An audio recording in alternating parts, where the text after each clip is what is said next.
Hello friends, Heidi here from Rain Country. God is good all the time. And I'm here again to talk about chickens. And as I try to do whenever I do videos about chickens, I get out the stuffed Buff Orpington that I actually bought when Jax was little and he was totally enthralled with my chickens.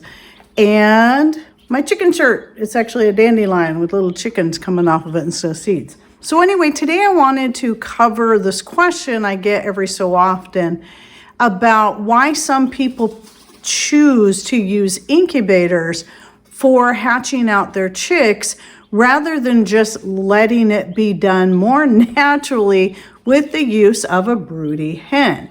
So that is what I'm here to cover today. And, you know, some people kind of get this a little bit sanctimonious about it. And I think it's important that people understand that everybody's situation is different and why some people would choose to go that route. And there's actually very good reasons for it.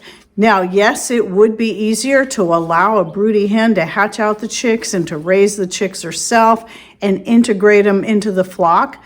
And it does put extra work on us when we have to do that ourselves. However, there are some good reasons, so I want to cover some of that.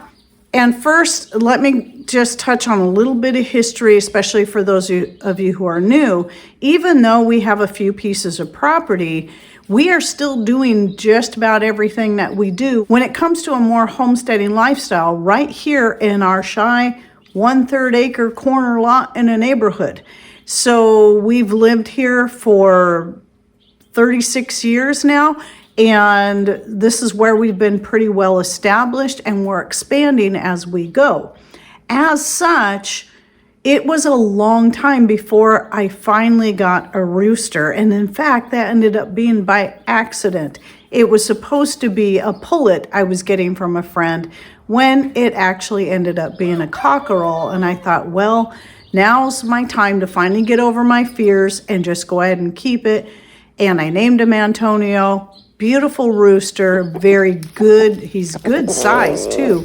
Very well behaved, takes good care of the hens, and so much more. So with that said, there were several reasons why I was nervous about it. One, being in a neighborhood, not wanting to disturb my neighbors, though I have talked to them in the past about it, and they were cool.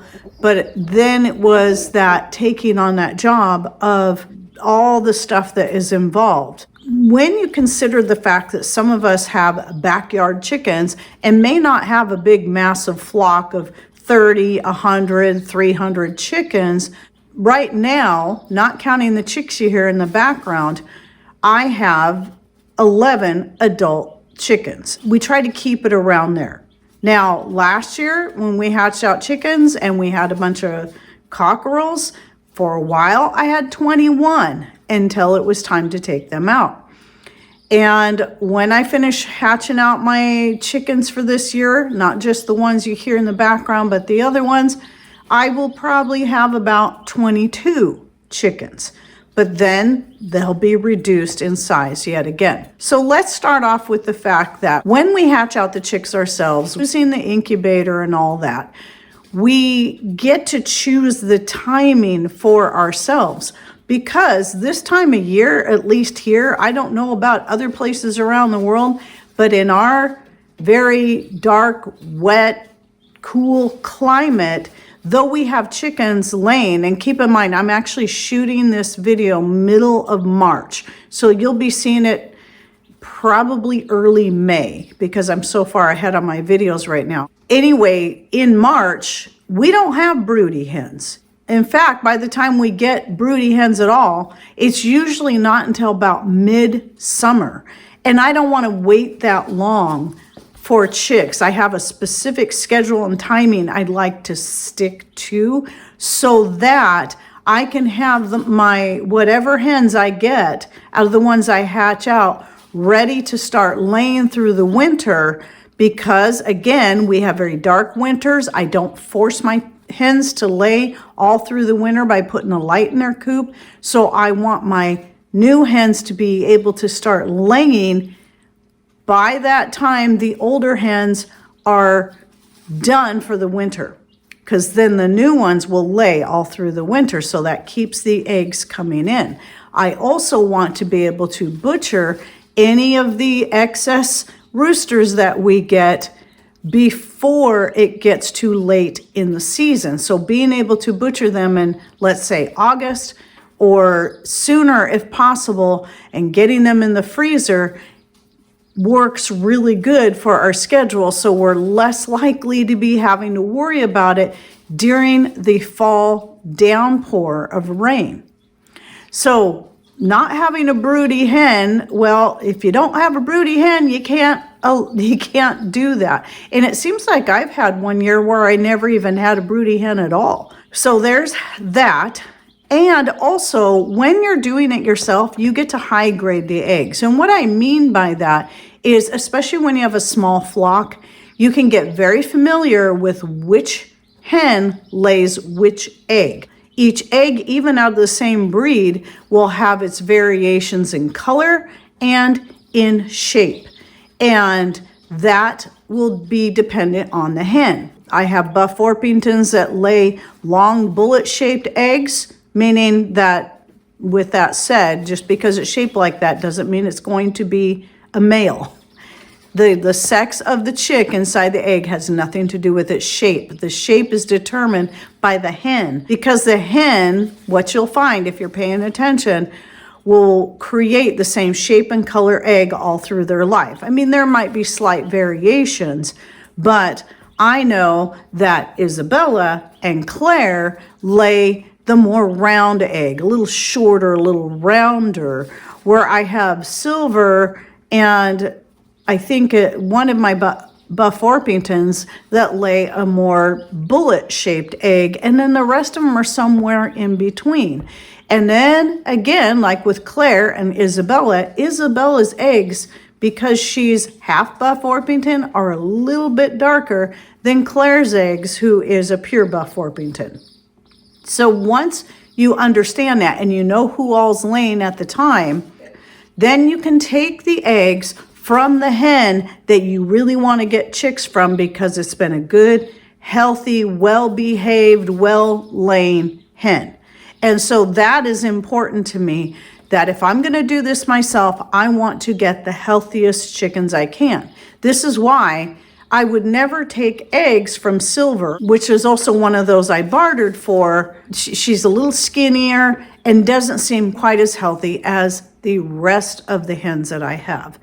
And thankfully, Antonio is a very, very healthy bird. So with him and my healthiest chickens, and again, the ones that lay good, the ones that are behaved well, they're a little more docile and friendly, those are the birds I want to get offspring from. So in a nutshell, it's timing, it's weather, it's not having any broody hens, and the ability to be selective. Some of what we do is I have just a cheap little incubator I bought a few years ago. Not one I would recommend.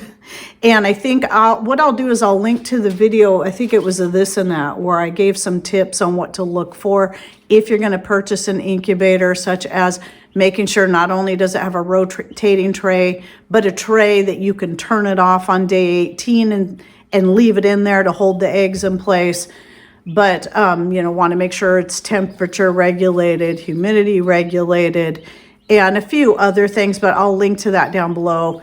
And I think what I'll do is I'll also link to the incubator I would get now if I'm going to purchase a new one, which I may do. I'm still using the same one right now. One of the things that I switched to was using the heat plate over the big light.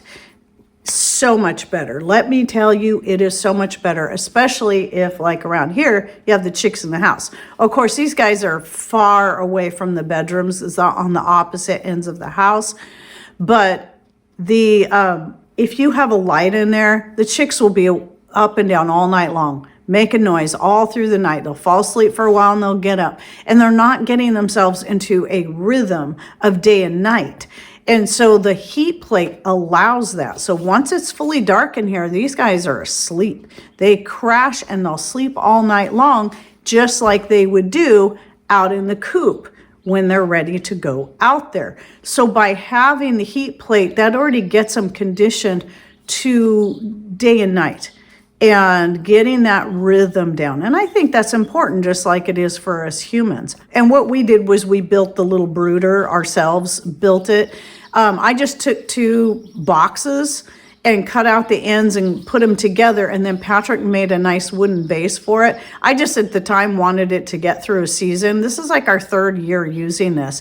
And we took a piece of plexiglass that we already had and cut out a window and put that in the side so that it's easy for the grandchildren to see them, because they're sitting on the box is sitting on the ping pong table right now over here. And so the grandchildren is right at the right size where they can come in and peek at them, except for Rowan. She's so tiny, so I put a little stool there she can pull over and peek at the chicks in there. And of course they just love that. And it also allows them to get the daylight from the sliding glass door over here. So I'll open up the curtains and make sure they get as much actual, real, natural light as possible. And then one thing I'm trying this year different for the bedding in there is I have a whole bunch of store flyers that my son used to gather for us when he was working at the local store that we'd use for packing material. And so at the end of the week, when the new sales were coming up, he'd just bring this box of store flyers that they no longer needed.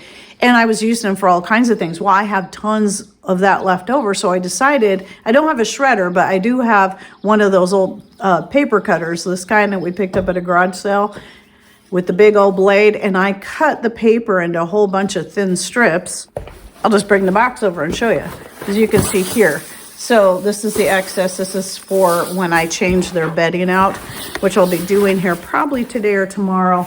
And that has been working better for me than the wood shavings. And on top of the fact that Patrick hasn't been producing as many wood shavings because he hasn't had the time to do a lot of his other projects, like making sock darners and tampers and the like. And so we kind of used a lot of that up. And then when you start to get to the bottom, sometimes there can be metal shavings and stuff that end up in there. And I really don't want that ending up in there and have the chicks eating that.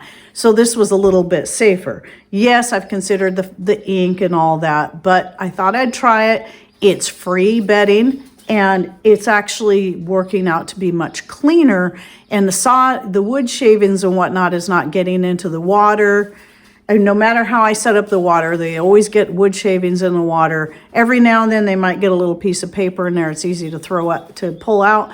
And it's also not getting wood shavings all into their feed. This is actually working so much better this way, and it's free. It's a little work because I got to cut all those strips, but it's free. And so far, I'm pretty happy with how it's turning out. It actually seems like it's staying a little bit cleaner using that as well.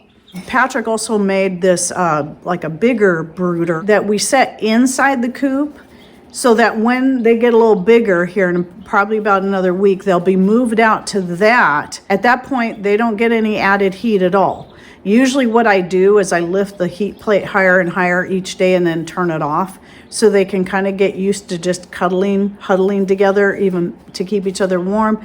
Then I'll move them out to that coop, and they won't have any added heat. They'll just have each other to keep each other warm, which is totally natural. But that way too, they're also, the older chickens and the chicks are seeing each other and getting familiar with each other that way. And then eventually they'll be graduated from that to the coop itself. So anyway, I hope you enjoyed this video and gave you a few ideas, especially if you're considering doing this yourself. Yes, it's kind of a scary step at first. I was a little nervous about it. Or I say I was really nervous about it because, you know, the raising, you want to do it right. If you live in a neighborhood, you're worried about the rooster keeping people awake or waking people up too early. And, you know, so it is important you talk to your neighbors. And then also the butchering. Butchered some chickens with some friends. They taught us how to do it. So now we do it ourselves. And the more you do it, it's never easy to take a life. But the whole process does get easier once you understand how it goes. And remember, if you are a meat eater, somebody had to do that job. And when you're doing it yourself, there's, as difficult as it can be, there's still a little more satisfaction in knowing that you raised that animal yourself. You know what you fed it, and you know you didn't inject it with a bunch of garbage. And this is going to be some of the healthiest meat you're going to get, opposed to what you can typically buy in the store. Those young cockerels, they actually made some pretty good dinners. We still have a couple more left, and probably by the time we finish working through those, we'll be ready to put some more in the freezer. So anyway, any thoughts, ideas you'd like to share, please put those in comments down below. And thanks for watching. Take care, and God bless.